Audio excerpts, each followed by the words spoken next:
This presentation will give a brief introduction to phonological awareness and the Newcastle intervention and assessment for phonological awareness. The areas we will discuss are: what is phonological awareness? Why does phonological awareness matter? How does phonological awareness develop? What is the Newcastle intervention for phonological awareness, known as the NIPA? Who is the NIPA for? What is the aim of the NIPA? And what next? So what is phonological awareness? Phonological awareness is a person's awareness of how spoken words and sentences sound and the structure of these words.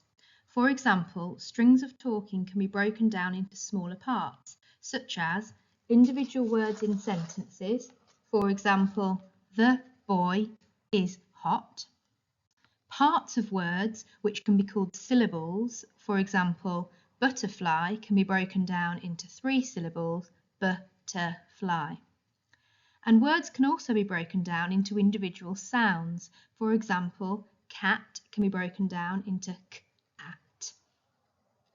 Phonological awareness skills are needed for breaking words down in this way. Why does phonological awareness matter?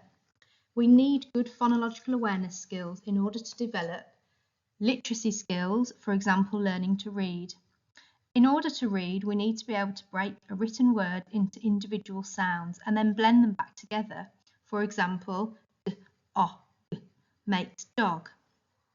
Phonological awareness also impacts speech sound development. For example, if a child cannot yet break a word into syllables, for example, banana, they may miss out syllables when they are talking. For example, they may say nana. We also use phonological awareness skills for language development, for example, when learning new words. A child who cannot break a new word into syllables, for example, evaporate can be broken down into evaporate, or identify the initial sounds, would struggle to store that word correctly in their memory and then recall it correctly. A difficulty in phonological awareness development can cause difficulties in each of these areas.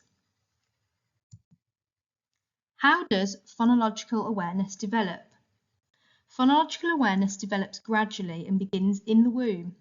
A young baby responds best to talking which sounds just like the languages they heard being spoken from the womb or as a very small baby.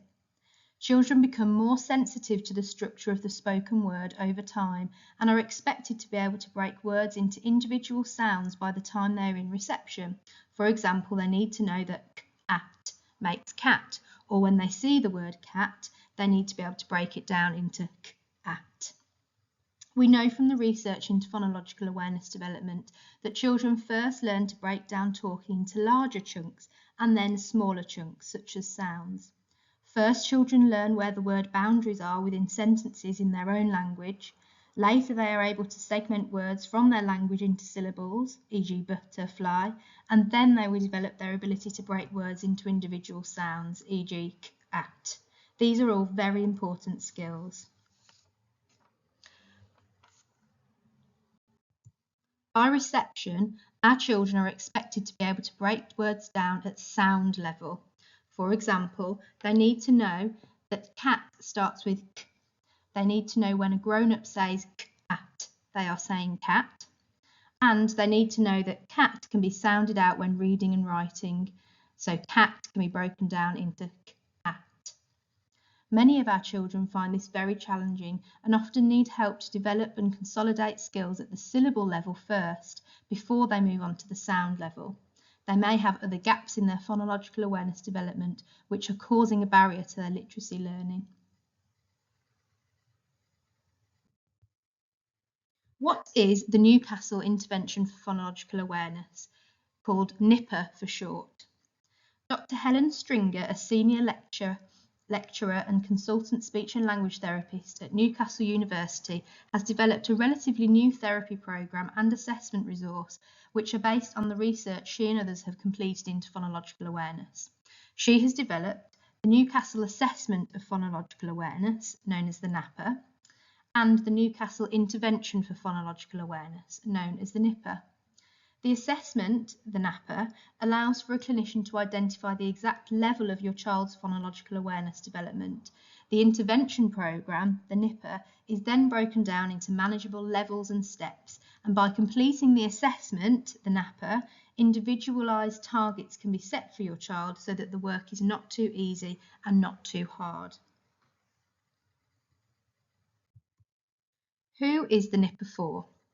The intervention is highly beneficial for all children in preparing for developing reading skills. Children with speech difficulties and some language difficulties find it more difficult to develop phonological awareness and will need some extra support.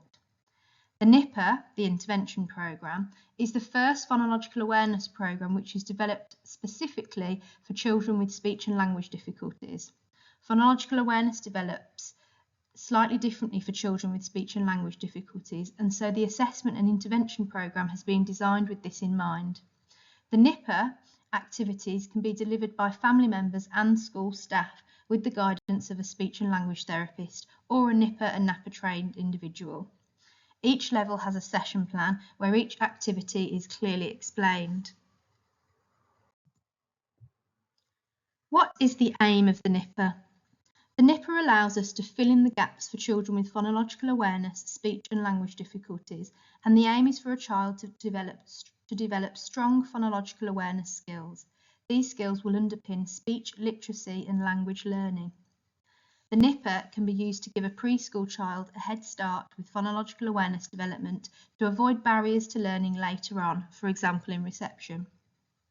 The NIPA aims to ensure that phonological awareness is developed to a level where a child can progress with their literacy, speech and language learning.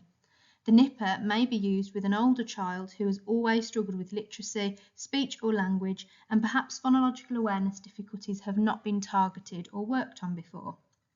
The NIPA can be delivered one-to-one or in groups. What can you do next? We should have provided you with the level that your child needs to start at on the NIPA programme. This will be based on the NAPA assessment that's been completed by the therapist. We should have provided you with the session plans and the resources for the level that your child needs to work at on the NIPA programme. We also have some video links for demonstrations of the activities at each level. We have some top tips to share with you for working with children on the NIPA programme, and you should have the contact details for your speech and language therapist should you need further support or if you've got more questions. Detailed training can be accessed via Course Beetle on the NIPA and the NAPA. This is led by Helen Stringer herself. More information can also be found on the Newcastle University website, all about the NIPA and the NAPA, and this is linked on the Stoke Speaks Out website. Thank you.